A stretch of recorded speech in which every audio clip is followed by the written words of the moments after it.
Welcome back to TNPSC Leaders Academy. Unit 1 History and Tamil Society அப்படிங்கிறது தெரியும். இது எந்த சிலபஸ் சார் நம்ம பார்க்கறோம் அப்படினா 2A மெயின்ஸ்க்கு பார்க்க போறோம். மத்த மாணவர்களால 20 நாள் கூட இத முடிக்க முடியாது. ஆனா நம்ம அகாடமி மாணவர்கள் இந்த வீடியோ பார்க்குற நீங்கள் 20 நிமிடத்துல என்ன பண்ணலாம் அப்படினா இந்த யூனிட் 1 பொறுத்த வரைக்கும் என்னென்ன படிக்கணும், என்ன கேள்விகள் வரும், எப்படி 20க்கு 20 வாங்கலாம் அப்படிங்கிற லெவலுக்கு பாத்தறலாம். ரைட், இந்த வீடியோவை இப்பதான் நீங்க முதல் தடவை பாக்குறீங்க அப்படின்னா நம்மளோட யூடியூப் சேனலை நீங்க சப்ஸ்கிரைப் பண்ணிக்கலாம். நம்மளோட டெலிகிராம் சேனலோட லிங்கை நான் டிஸ்கிரிப்ஷன்லயும் கமெண்ட் பாக்ஸ்லயும் கொடுக்குறேன். அதை கிளிக் பண்ணி நீங்க ஜாயின் பண்ணிட்டீங்கன்னா உங்களுடைய சந்தேகங்கள் எதுவா இருந்தாலும் கேட்கலாம். இதுதான் நமக்கு டிஎன்பிஎஸ்சி கொடுத்திருக்கப்பட்ட யூனிட் 1 தலைப்பு. இது வெறும் ஒரு யூனிட் மட்டும் இதுல இல்ல அப்படிங்கிறது தெரிஞ்சிருக்கும். இதுல 40% என்ன சார் இருக்கு அப்படின்னா தமிழ் சொசைட்டி இருக்கு அப்படிங்கிறது தெரிஞ்சிருக்கும். ஏன்னா நமக்கு இந்த பேர்லயே என்ன இருக்கு, modern history of Tamil Nadu Tamil society அப்படின்னு இருக்கிறதுனால ஒரு சில மாணவர்களுக்காக என்ன புரிஞ்சிருக்க முடியும் அப்படின்னா 2 சப்ஜெக்ட் கலந்ததுதான் அப்படின்ட்டு. ரைட்டா, அப்ப எத்தனை கேள்விகள் கேட்பதா டிஎன்பிஎஸ்சி சொல்லியிருக்காங்க? 20 கேள்விகள் கேட்பதா சொல்லியிருக்காங்க. ரைட், சிலபஸ் ஏன் சார் பெரும்பாலான மாணவர்களுக்கு புரியல, 20 நாள் ஆனாலும் அவங்களால அதை அண்டர்ஸ்டாண்ட் பண்ணிக்க முடியல அப்படின்னா இந்த சிலபஸ அவங்க டீகோட் பண்றது இல்ல, இந்த சிலபஸ புரியிற வகையில அவங்க மாத்தி அமைச்சுக்கிறது இல்ல. சரி சார், எப்படி சார் புரியிற வகையில மாத்தி அமைச்சுக்கிறது அப்படின்னா இப்ப நான் உங்களுக்கு என்ன காமிச்சிருக்கேன், தமிழ் மீடியமுக்கும் காமிச்சிருக்கேன், இங்கிலீஷ் மீடியத்துக்கும் காமிச்சிருக்கேன். ரைட்டா, மொத்தம் இதுல எத்தனை டாபிக் இருக்கு அப்படிங்கிறது தெரியாது. நமக்கு 2 சப்ஜெக்ட் இருக்கு அப்படிங்கிறதையும் ஒரு சில மாணவர்களுக்கு தான் தெரிஞ்சிருக்கும் அப்படின்னு சொல்றேன். அப்ப இங்க எத்தனை டாபிக் இருக்கு ஜஸ்ட் நான் ஸ்க்ரோல் பண்ணி காட்டும் போதே உங்களுக்கு தெரியும் இதுல எத்தனை நம்பர் இருக்கோ அத்தனை டாபிக் இருக்குன்னு. நீங்க அடுத்தபடியே எடுத்து வச்சிட்டீங்க. ஒரு மாணவன் என்ன செய்யணும், வெற்றிக்கான ஒவ்வொரு படியாக எடுத்து வைக்கணும். அந்த வெற்றியில நீங்க முதல் படியை எடுத்து வச்சிட்டீங்க. 2 டாபிக் இருக்கு, 3 டாபிக் இருக்கு, 4 டாபிக் இருக்கு, 5 டாபிக் இருக்கு, 6 டாபிக் இருக்கு, 7 டாபிக் இருக்கு. அப்ப உங்களுக்கு என்ன சார் இப்போதைக்கு புரியுது அப்படின்னா இந்த யூனிட் 1 பொறுத்த வரைக்கும் 2 சப்ஜெக்ட் இருக்கு. ரைட், நம்ம ஆல்ரெடி சொன்ன மாதிரி இதுல ஹிஸ்டரியும் இருக்கு, தமிழ் சொசைட்டியும் இருக்கு. ரைட்டா, மற்ற மாணவர்களுக்கு தெரியாத இன்னொரு விஷயம் உங்களுக்கு என்ன தெரிஞ்சிருக்கு அப்படின்னா 8 டாபிக் இருக்கு. 8 டாபிக் இருக்கு. இது வரைக்கும் இதை நீங்க புரிஞ்சிருக்கீங்க. அடுத்த ஸ்டெப் நீங்க எடுத்து வைக்க போறீங்க சார். இந்த 8 டாபிக்க எப்படி சார் அரேஞ்ச் பண்ணி கொடுத்திருக்காங்க டிஎன்பிஎஸ்சி அப்படின்னா மற்ற மாணவர்களுக்கு புரியவே கூடாதுன்னு என்ன பண்ணிருக்காங்க, கன்ஃபியூஷனா கொடுத்திருக்காங்க. தமிழ்லயும் உங்களுக்கு இந்த 8 டாபிக்க நான் உங்களுக்கு கொடுத்திருக்கேன். அதே மாதிரி ரைட் ஹேண்ட் சைடு இந்த ரைட் கார்னர் இருக்குல்ல, இது இரண்டும் எப்படி கொடுக்கப்பட்டிருக்கு அப்படின்னா டிஎன்பிஎஸ்சில எப்படி இந்த சிலபஸ கொடுத்திருக்காங்களோ அதே வகையில நான் அரேஞ்ச் பண்ணியிருக்கேன். இப்ப அதே வகையில அரேஞ்ச் பண்ணி படிக்கக்கூடிய மாணவர்களுக்கும் இந்த வீடியோவை பார்க்கக்கூடிய உங்களுக்கும் என்ன டிஃபரன்ஸ் அப்படிங்கறது இன்னும் ஒரு நிமிஷத்துல உங்களுக்கு தெரிஞ்சிடும். ரைட்டா, இந்த டாபிக்க 8 டாபிக்னு கண்டுபிடிக்கிற மாணவர்களே கம்மி. அந்த 8 டாபிக்னு கண்டுபிடிச்ச மாணவர்கள் மத்தியிலையும் இந்த டாபிக் என்ன ஆர்டர்ல அரேஞ்ச் ஆயிருக்கு அப்படிங்கிறது தெரியாது. ரைட்டா, ஆனா இங்க நான் கலர் பண்ணி வச்சிருக்கேன்ல, அந்த கலர் பண்ணி வச்சிருக்கிறத மட்டும் நீங்க படிச்சு பாருங்க. ரைட்டா, என்ன ஆர்டர்ல பண்ணிருக்கேன், 2 டாபிக்கு ஒரு கலர் அப்படின்னு கொடுத்திருக்கேன். அப்ப 2 டாபிக்கு ஒரு கலரா, அதுக்கெல்லாம் பிராக்கெட் போட்டுக்கலாம். அப்ப 8 டாபிக்க இப்ப நம்ம என்ன மாத்த போறோம், 4 கேட்டகரியா பிரிக்க போறோம். சிலபஸ் அப்படிதான் நம்ம இப்ப சுருக்க போறோம். முதல்ல சிலபஸ் என்னன்னே தெரியாம இருந்துச்சு, அன்னோன் சிலபஸா இருந்தத 8 டாபிக் அப்படிங்கறத கண்டுபிடிச்சோம். அதுல 2 சப்ஜெக்ட் இருக்கிறதுன்னு கண்டுபிடிச்சோம். இப்ப அதுல 4 கேட்டகரி இருக்கு அப்படிங்கிற ஸ்டெப்புக்கு வந்துட்டோம். ரைட்டா, இந்த கேட்டகரி எப்படி சார் அரேஞ்ச் பண்ணிருக்காங்க, நம்மளுடைய தமிழ் சொசைட்டி தமிழ் சமூகம் எப்படி இருக்கு அப்படிங்கிற மாதிரி 2 டாபிக். ரைட்டா, இருக்கிற எல்லா லிட்ரேச்சரையுமே கொடுத்திருக்காங்களா சார்? இருக்கிற எல்லா லிட்ரேச்சரையுமே கொடுக்கல, சங்கம் லிட்ரேச்சர் அண்ட் குரல் மட்டும் தான் கேட்டிருக்காங்க. அப்ப தமிழ் சொசைட்டியை படிக்க போறோம். அடுத்து லிட்ரேச்சர் பார்ட்ல என்ன படிக்க போறோம் அப்படின்னா சங்கம் லிட்ரேச்சர் குரல். இத மனப்பாடமா வச்சுக்கீங்க. இந்த 2 டாபிக் இதான் புரிதல். இத ஒன்று சேர்த்து சொல்லணும் அப்படின்னா என்னது, ஏசியன் சொசைட்டியை பத்தி படிக்கணும்பா. கேட்டகரியில 1 என்னது, தமிழ் ஏசியன் சொசைட்டியை பத்தி படிக்கணும். ரைட், அடுத்ததுக்கு வந்துடலாம். அடுத்த கேட்டகரியை எப்படி சார் நம்ம பண்ணிக்கலாம், இந்த கலரை மட்டும் பாருங்க. அப்ப advent of Europeans socio religious reforms. அப்ப ஆங்கிலேயர்களுடைய வருகை, ஐரோப்பியர்களின் வருகையை நம்ம பார்க்கிறோம். அத ரெண்டாவது கேட்டகரியா பிரிச்சிடலாம். ஐரோப்பியர்கள் வருகையால இங்க சில சமய சீர்திருத்தங்கள் நடந்துச்சு. அதோட தொடர்பு எப்படி வந்து நம்ம ஏசியன் ஹிஸ்டரிக்கு தமிழ் சொசைட்டி படிக்கும் போது அது கூட அண்டர்ஸ்டாண்டிங் பர்பஸஸ்க்கு குறளையும் சங்கம் லிட்டரேச்சரையும் படிக்கிறோமோ, அதே மாதிரி ஆங்கிலேயர்கள் வருகை அப்படின்னாலே அவங்க வருகையால ஏற்பட்ட சில மாற்றங்கள். இது இரண்டாவது கேட்டகரி. மூணாவது கேட்டகரி என்ன? ஆங்கிலேயர்கள் வந்துட்டாங்க, அப்ப அவங்களை எதிர்த்து நம்ம என்ன பண்ணிருப்போம், போராடி இருப்போம். இந்தியா முழுக்க படிக்கணுமா சார் அப்படின்னு கேட்டா இந்தியா முழுக்க படிக்க தேவையில்லை, தமிழ்நாட்டுல மட்டும்தான் படிக்க போறோம். அப்ப இந்த எதிர்ப்பை எப்படி படிப்போம்? Emergence of struggle in Tamil Nadu அப்படின்னு படிப்போம். அப்ப எமர்ஜென்ஸ் ஆஃப் தமிழ்நாடு அப்படின்னுச்சுன்னா இயர்லி எமர்ஜென்ஸா முதல்ல படிப்போம், அடுத்தது லீடர்ஸ பத்தி படிப்போம். இந்த கேட்டகரியிலும் இரண்டு இருக்கு. மூணாவது என்னது? முதல்ல தமிழ்நாடு அப்படின்னு ஒரு நிலப்பரப்பு இருந்துச்சு சார்.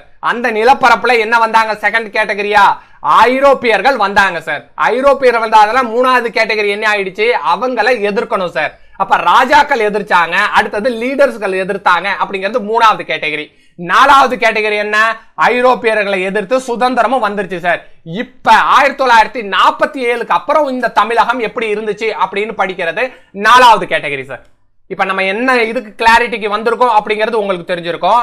முதல்ல சிலபஸ் என்னன்னே புரியல சார் அப்படிங்கறதுல இருந்து ஃபர்ஸ்ட் பாயிண்ட் என்ன சொல்லியிருந்தோம்? சாரிப்பா, 2 சப்ஜெக்ட்ஸ் இருந்துச்சு அப்படின்னு தெரிஞ்சிருக்கும். அந்த 2 சப்ஜெக்ட்ல இருந்து எத்தனை டாபிக் இருந்துச்சுன்னு பார்த்தோம்? 8 டாபிக் இருந்துச்சுன்னு பார்த்தோம். அடுத்த ஸ்டெப்பா என்ன சார் பண்ணி வச்சோம்? டிஎன்பிஎஸ்சி மாணவர்களை குழப்பதற்காகவே அதை வந்து ஒரு லீனியாரிட்டியா கொடுக்கல அப்படிங்கறதுனால நம்ம டிஎன்பிஎஸ்சி லீடர்ஸ் அகாடமி என்ன பண்ணிருக்கோம் அப்படின்னா அதை 4 கேட்டகரியா மாத்திருக்கோம். அந்த 4 கேட்டகரி என்னது? முதல்ல தமிழ் நிலப்பரப்பு அப்படின்னு ஒண்ணு இருந்துச்சு. அந்த நிலப்பரப்புல ஐரோப்பியர்கள் வருகை புரிஞ்சாங்க. ஐரோப்பியர்கள் வருகை புரிஞ்சதனால நம்ம அவங்களை எதிர்த்து போராடணும். நம்ம எதிர்த்து போராடி 1947ல சுதந்திரம் பெற்றுட்டோம். சுதந்திரம் பெற்ற பிறகு அந்த தமிழக நிலப்பரப்பு எப்படி இருக்கு அப்படின்னு படிச்சுட்டா இந்த யூனிட் 1 முடிஞ்சிருச்சு சார். ரைட்டா? டிஎன்பிஎஸ்சி அடுத்த க்ளூ என்ன கொடுத்திருக்காங்க? 20 கேள்விகள் இதுல இருந்து கேட்பேன்னு சொல்லியிருக்காங்க. சரிங்களா? மற்ற மாணவர்களுக்கு இது தெரியவே தெரியாது. என்னது? எந்த டாபிக்ல இருந்து எத்தனை கேள்விகள் வரும் அப்படிங்கிறது. டிஎன்பிஎஸ்சி முதல் தடவை என்ன பண்ணிருக்காங்க? ஒரு சப்ஜெக்ட்ல இருந்து எத்தனை கேள்வி கேட்பேன் அப்படிங்கிற மாதிரி சொல்லியிருக்காங்க. அத இந்த வீடியோ பாக்குறவங்களுக்கு நான் இன்னமும் அடுத்த லெவலுக்கு உங்களுடைய புரிதலை எடுத்துட்டு போறேன். எப்படி சார் எடுத்துட்டு போறேன்? மொத்தம் 4 கேட்டகரின்னு சொல்லிட்டோம். இது வந்து தமிழ் நிலப்பரப்பு, ஐரோப்பியர்களின் வருகை, அடுத்து அவங்களை நம்ம எதிர்த்து போராடியது, 1947க்கு அப்புறம் சுதந்திரம் கிடைச்ச பிறகு நம்மளுடைய தமிழக நிலப்பரப்பு எப்படி இருக்கு. இதுதான் இந்த 4 கேட்டகரி. இது இப்ப உங்களுக்கு மனப்பாடமா தெரியும். நமக்கு எத்தனை கேள்வி சார் கேட்கணும்? டோட்டலா 20 கேள்விகள் கேட்கணும் அப்படிங்கிறது தெரிஞ்சிருக்கு. அப்ப ஒரு கேட்டகரிக்கும் என்ன பண்ணலாம்? 5 கேள்விகள் கேட்கலாம் அப்படிங்கிறது என்னது? இதுல இருந்து நமக்கு கிடைச்சிருக்கக்கூடிய க்ளூ. மற்ற மாணவர்களுக்கு தெரியாதது, இந்த வீடியோவை பார்க்கிற மாணவர்களுக்கு மட்டுமே, நம்மளுடைய அகாடமி மாணவர்களுக்கு மட்டுமே தெரியக்கூடிய இந்த ரகசியம் என்னது? ஒவ்வொரு கேட்டகரியிலும் 5 கேள்விகள் வரும் அப்படிங்கிறது. ரைட்டா? இந்த 5 கேள்விகளை பதில் சொல்றதுக்கு எத்தனை மணி நேரம் படிக்கணும் அப்படின்னு இல்லாம எத்தனை நாட்கள் படிக்கணும்? 2 நாட்கள் படிச்சா போதும் அப்படின்னு இருக்கேன். இதுக்கு நான் செப்பரேட் வீடியோ ரெடி பண்றேன். எப்படி சார் இந்த ஸ்டடி பிளான் எல்லாம் நம்ம முடிக்கிறதுன்னு. அடுத்து இங்க வந்துருவோம். இந்த 5 கேள்விகளை டிஎன்பிஎஸ்சி எப்படி மாணவர்கள்ட்ட கேட்பாங்க? இந்த ஒரு டாபிக் இருக்கு, தமிழக சொசைட்டி அப்படின்னு. தமிழ் சொசைட்டில இருந்து 5 கேள்விகள் வரும். அந்த 5 கேள்விகள் எப்படி சார் டிஸ்ட்ரிபியூட் ஆகும் அப்படிங்கிறது அடுத்த கேள்வி. ஏன்னா டிஎன்பிஎஸ்சி என்ன பண்ணிக்கிட்டு இருக்காங்க? ஈஸியாவும் கேள்வி கேட்கறாங்க, மீடியமாவும் கேள்வி கேட்கறாங்க, டஃபாவும் கேள்வி கேட்கறாங்க. அப்ப இந்த கேள்வி எப்படி சார் டிஸ்ட்ரிபியூட் ஆயிருக்கும்? 2 ஈஸியான கேள்விகள் இருக்கும், 2 மீடியமான கேள்விகள் இருக்கும், 1 டஃப்பான கேள்விகள் இருக்கும். ரைட்டா? அப்ப 4 கேட்டகரிக்கும் என்ன ஆயிருக்கும்? 8 ஈஸியான கேள்விகள் இருக்கும், 8 மீடியமான கேள்விகள் இருக்கும், 4 டஃப்பான கேள்விகள் இருக்கும். இப்ப நம்ம மாணவர்களுக்கு சொல்லிக்கூடியது என்னன்னா, இந்த டஃப் பத்தி நீங்க விட்டுருங்க சார். டஃப் பத்தி நம்மளுக்கு என்ன ஒரு இல்ல, அதுல எத்தனை கடுமையான கேள்விகள் வந்தாலும் நமக்கு பிரச்சனை இல்லை. ஏன்னா மத்த மாணவர்களை காட்டி நமக்கு என்ன தெரிஞ்சிருக்கு? சிலபஸோட அண்டர்ஸ்டாண்டிங் இருக்கு. இதுல 2 சப்ஜெக்ட் இருக்குன்னு தெரியுது, 8 டாபிக் இருக்குன்னு தெரியுது, 4 கேட்டகரி இருக்குன்னு தெரியுது, எப்படி அந்த கொஸ்டின் டிஸ்ட்ரிபியூஷன் ஆகிருக்கும் அப்படிங்கிறது எல்லாமே தெரிஞ்ச பிறகு இந்த 20 கேள்விகள் நம்மள ஈஸியா சரியாக சொல்ல முடியும். ஆனா முதல் ஸ்டெப்பா நம்ம என்ன பண்றோம்? 16 கேள்விகளுக்கு நான் கண்டிப்பா பதில் சொல்லணும் சார். இதுதான் என்னது என்னோட யூனிட் 1 இலக்கு. 4 கேள்விகளுக்கு நான் எக்ஸ்ட்ரா பதில் சொல்லிட்டா அது இன்னும் கூடுதல் சிறப்பு. அப்ப நம்மளுடைய டார்கெட் என்ன சார்? டிஎன்பிஎஸ்சி லீடர்ஸோட டார்கெட் என்ன அப்படின்னா 16 கேள்விகளுக்கு சரியாக பதில் சொல்லிடணும். ரைட்டா? இப்ப இந்த 16 கேள்விகளுக்கு உங்களால் பதில் சொல்ல முடியுமா அப்படின்னு கேட்கிறோம். அப்ப என்ன செய்ய போறேன்? ஒவ்வொரு கேட்டகரியும் அந்த கேட்டகரிக்கு உள்ள நீங்க என்ன படிக்க போறீங்க அப்படிங்கறத பாக்குறோம். ரைட்டா? முதல்ல என்னது? ஏசியன் தமிழ் கேட்டகரிய பாக்குறோம். அடுத்தது ஆங்கிலேயர்களுடைய வருகைக்கான கேட்டகரிய பாக்குறோம். அடுத்து ஆங்கிலேயர்கள் வந்த பிறகு அவங்களை எதிர்த்து எப்படி நம்ம போராடணும் அப்படிங்கறத பாக்குறோம். அதற்கும் அடுத்து நம்ம சமூக சீர்திருத்தம் இந்த நிலப்பரப்பு 1947க்கு அப்புறம் எப்படி இருக்கு அப்படிங்கறதையும் பார்க்கிறோம். முதல்ல ஏசியன் சொசைட்டி அப்படின்னு எடுத்துப்போம். இந்த ஏசியன் சொசைட்டில நம்ம ஏதாச்சும் தெரியாததை படிக்க போறோமா அப்படிங்கறத செக் பண்ண போறோம். ஏசியன் சொசைட்டினா என்னது? அந்த பழங்கால தமிழகத்தை பத்தி தெரிஞ்சுக்கிறதுக்கு நம்ம என்ன சார் பண்ணுவோம்? அகழ்வாயு சான்றுகளை நம்ம எடுப்போம். ரைட்டா? அப்படி அகழ்வாயு சான்றுகள்ல எதெல்லாம் முக்கியம்? மொத்தம் 3 ரீஜியனை இங்கேயே கொடுத்திருக்காங்க. ரைட் சார், இந்த சான்றுகள் மட்டும் போதுமா?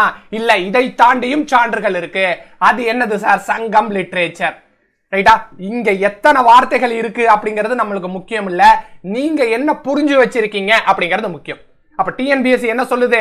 சிலபஸ்னு கன்ஃபியூசிங்கா சில வார்த்தைகளை கொடுத்தாலும் வார்த்தை ஜாலங்களை காட்டினாலும் நம்முடைய அண்டர்ஸ்டாண்டிங் சூப்பரா இருக்கணும். சரி, ஏசியன் தமிழகத்தை பத்தி நம்ம எப்படி தெரிஞ்சுக்க முடியும்? தொல்லியல் சான்றுகளை பத்தி நான் தெரிஞ்சுக்கிட்டா அது எனக்கு ஈஸியா அமையும். First point. ரைட் சார், எத்தனை தொல்லியல் சான்றுகள்ல நான் தெரிஞ்சுக்கணும்? ஏகப்பட்டது இருந்தாலும் 3 சான்றுகளை பத்தி நான் தெளிவா தெரிஞ்சுக்கணும். அது 2வது பாயிண்ட். ரைட் சார், அந்த சான்றுகள் மட்டுமே போதுமா? போதாது, நீங்க லிட்ரேச்சர் பாட்டையும் தெரிஞ்சுக்கணும். அது 3வது பாயிண்ட். ரைட் சார், லிட்ரேச்சர்ல எத்தனை சார் தெரிஞ்சுக்கணும்? சங்கம் லிட்ரேச்சர்னு ஒண்ணு இருக்கு சார், அதாவது நம்ம ஆல்ரெடி கவர் பண்ணிட்டோம். 2வது கேட்டகரியில நம்ம எதை மட்டும் தான் சார் பார்க்க போறோம் அப்படின்னா குறள், திருக்குறள், திருவள்ளுவர் எழுதிய திருக்குறள். அது நம்மளுடைய அன்றாட வாழ்க்கைக்கு எப்படி பயன்படுகிறதுன்னு பார்த்துட்டா 4வது பாயிண்ட் முடிஞ்சிருச்சு சார். அப்ப கேட்டகரியில நமக்கு எத்தனை டாபிக் தான் கொடுத்திருக்காங்க?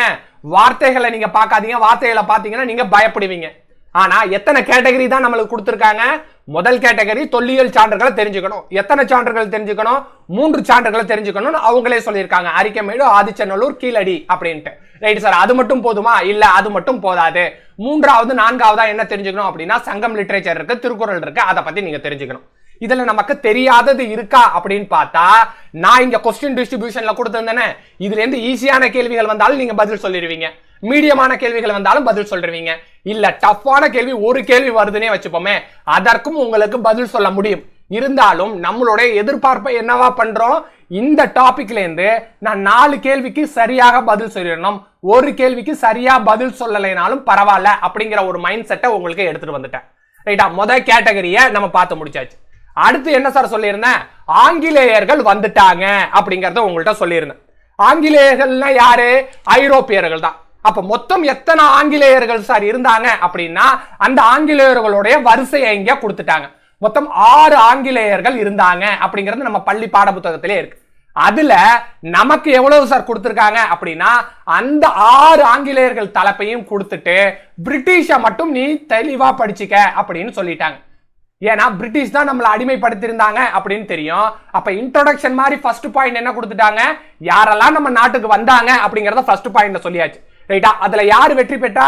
பிரிட்டிஷ் தான் வெற்றி பெற்றான் அப்படிங்கிறது தான் நமக்கு கிடைத்திருக்கக்கூடிய சான்று. அப்ப அவங்கள மட்டும் பத்தி நீ என்ன பண்ணிரு, அதிகமாக படிச்சிரு அப்படின்னு சொல்லிட்டாங்க. 2வது கேட்டகரியில ஃபர்ஸ்ட் செக்மெண்ட் ஓவர்.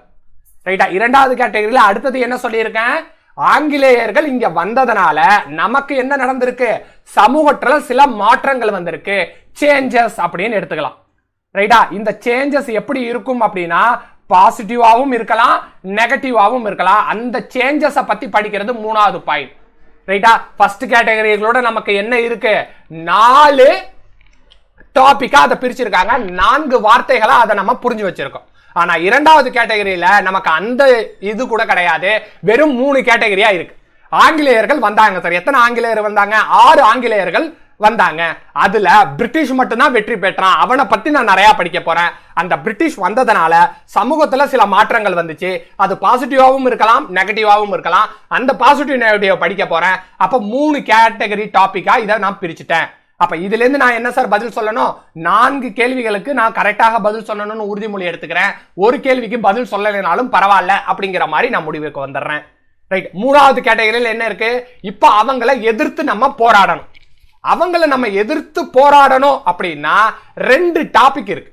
ஒண்ணு, இந்தியாவில் இருக்கக்கூடிய அனைத்தை பத்தியும் பார்க்க போறோமா சார் அப்படிங்கிறது முதல். இது இல்ல அப்படி இந்தியாவை பார்க்கல, தமிழ்நாடை மட்டும்தான் பார்க்க போறோம் அப்படின்னா அப்ப தமிழ்நாட்டுல என்னென்ன பார்க்க போறோம் அப்படிங்கிறது.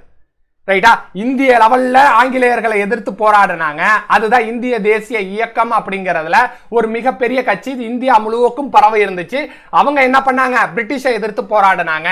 இதுதான் நம்ம டாபிக்கா சார் அப்படின்னா இது நம்ம டாபிக் இல்ல. தமிழகத்துல மட்டும் யாரு போராடினாங்க, தமிழகத்துல என்னென்ன இயக்கங்கள் இருந்துச்சு, தமிழகத்துல யார் அந்த முன்னெடுப்புகளை முன்மொழிந்தாங்க அப்படிங்கறது தான் நம்ம படிக்கணும் தமிழ்நாடு பெர்ஸ்பெக்டிவ்ல. அப்ப இந்திய தேசிய இயக்கம் மட்டும்தான் படிக்கணுமான்னு கேட்டா இந்திய தேசிய இயக்கம் தாண்டியும் தமிழ்நாட்டு சம்பந்தப்பட்டதா குறிக்கணும். அப்ப தமிழ்நாடு சம்பந்தப்பட்டது அப்படின்னு பார்த்தா அதுதான் சார் இந்த லிஸ்ட். மத்தபடி இந்த லிஸ்ட்டை பத்தி நீங்க ஒரி பண்ணிக்கவே தேவையில்லை. ரைட்டா? அப்ப தமிழ்நாட்டுல என்ன ஃப்ரீடம் ஃபைட் நடந்துச்சு அப்படிங்கறத பார்த்துட்டாலே நமக்கு இந்த டாபிக் ஓவர். இதுதான் ஃபர்ஸ்ட். தமிழ்நாட்டுல என்ன நடந்துச்சு ஆங்கிலேயர்கள் வந்ததனால. Right sir. அப்ப தமிழர்கள்ல யார் சிறப்பு அப்படின்னு பாக்குறோம். எந்த தமிழர்கள் முன்னெடுத்து அதை செஞ்சாங்க, அதுல உமன்ஸ் என்ன பண்ணாங்க, என்னென்ன மாதிரி எல்லாம் ஸ்ட்ரகிள் எடுத்துட்டு போனாங்க, என்ன மாதிரி எல்லாம் போராடினாங்க அப்படின்னு படிக்கிறது தான் 2வது பாயிண்ட். இப்போ உங்களுக்கு தெரிஞ்சிருக்கும் கேட்டகரி 1ல 4 டாபிக் இருக்கு, கேட்டகரி 2ல 3 டாபிக் இருக்கு, கேட்டகரி 3ல 2 டாபிக் தான் இருக்கு. ஒன்னு, ஆங்கிலேயர்களை எதிர்த்து போராடினாங்க சார். அந்த தமிழர்கள் போராடின இயக்கங்கள் யாரு, அந்த இயக்கங்கள்ல சிறப்பித்து சொல்லக்கூடியவர்கள் யாரு, சிறப்பித்து சொல்லக்கூடிய உமன்ஸ் யாரு, சிறப்பித்து சொல்லக்கூடிய ஸ்ட்ரகிள்ஸ் என்ன, எத்தனை விதமாக போராடினார்கள் அப்படின்னு படிச்சுட்டா 2 டாபிக்ல இந்த கேட்டகரியை முடிச்சிட போறோம். ரைட்டா? 4வது கேட்டகரியா என்ன சார் பண்றோம்? 1947க்கு அப்புறம் சுதந்திரம் கிடைச்சிருச்சு. இந்த தமிழக நிலப்பரப்பானது அதற்கு அப்புறம் எப்படி சார் டைமென்ஷன் எடுத்துச்சு? அந்த டைமென்ஷன் அப்படிங்கிறது 1947ங்கிறது என்னது? Cut off date. அப்பதான் நம்மளுக்கு இண்டிபெண்டன்ஸ் கிடைச்சிச்சு. அப்ப நம்ம எங்கேருந்து படிக்கணும்? 19th செஞ்சுரியிலேருந்தே படிக்கணும். 19th செஞ்சுரி அப்படின்னா எங்கேருந்து சார் ஆரம்பிக்கும்? 1900ல இருந்து படிக்கணுமா? இல்ல, 1800ல இருந்து படிக்கணும். 1800ல இருந்து 1900 வரைக்கும். அடுத்து 1900ல இருந்து 2000 வரைக்கும். ரைட்டா? இன்னமுமே சில மாணவர்களுக்கு என்ன தெரியாது அப்படின்னா 19th செஞ்சுரினா 1900ல இருந்து ஸ்டார்ட் ஆகும் அப்படின்னு நினைச்சுக்கிட்டு இருப்பாங்க. இல்ல, 19th செஞ்சுரினா 1800ல இருந்து படிக்கணும். 20th செஞ்சுரி அப்படின்னா 1900ல இருந்து ஆரம்பிச்சு 20th வரைக்கும் படிக்கணும். ரைட்டா? இது எல்லாத்தையும் படிச்சிட்டீங்க அப்படின்னா இந்த செக்மெண்ட் ஓவர் டாபிக் 1. ரைட்டா? அதுலயும் சிறப்பித்து சொல்லக்கூடியவர்கள் யாரு சார்? 2 பேரை சிறப்பித்து சொல்லலாம். அந்த 2 பேரை படிச்சுட்டா நம்மளுக்கு இந்த டாபிக் ஓவர். ரைட்டா? இது எல்லாத்தையும் சேர்த்து என்னதான் 200 வருடங்கள் தமிழகத்துல என்ன நடந்துச்சு அப்படின்னு ஒரே டாபிக்ல நம்ம படிச்சு முடிச்சிடலாம். அப்ப உங்களுக்கு என்ன தெரிஞ்சிருக்கு? இந்த 20 நிமிடத்திற்குள்ளேயே மற்ற மாணவர்களுக்கு கிடைக்காத ஒரு வாய்ப்பு உங்களுக்கு கிடைச்சிருக்கு. ரைட்? சிலபஸ் வந்து கன்ஃபியூஷனா இருக்கும் சார். 2 சப்ஜெக்ட் இருந்துச்சு. 2 சப்ஜெக்ட் என்ன சார் பண்ணோம்? 8 டாபிக்கா பிரிச்சோம் சார். 8 டாபிக் என்ன சார் பண்ணோம்? 4 கேட்டகரியா இன்னமும் மாத்தணும் சார். அந்த 4 கேட்டகரியில இருந்து எப்படி சார் கொஸ்டின் வரும் அதை இந்த ஸ்லைட்ல பார்த்தோம் சார். அப்ப முதல் கேட்டகரியில 4 டாபிக் இருக்கு, 2வது கேட்டகரியில 3 டாபிக் இருக்கு, 3வது கேட்டகரியில 2 டாபிக் இருக்கு, 4வது கேட்டகரியில 1 டாபிக் இருக்கு அப்படின்னு 20 நிமிடத்துல உங்களுக்கு எல்லாத்தையும் முடிச்சாச்சு சார்.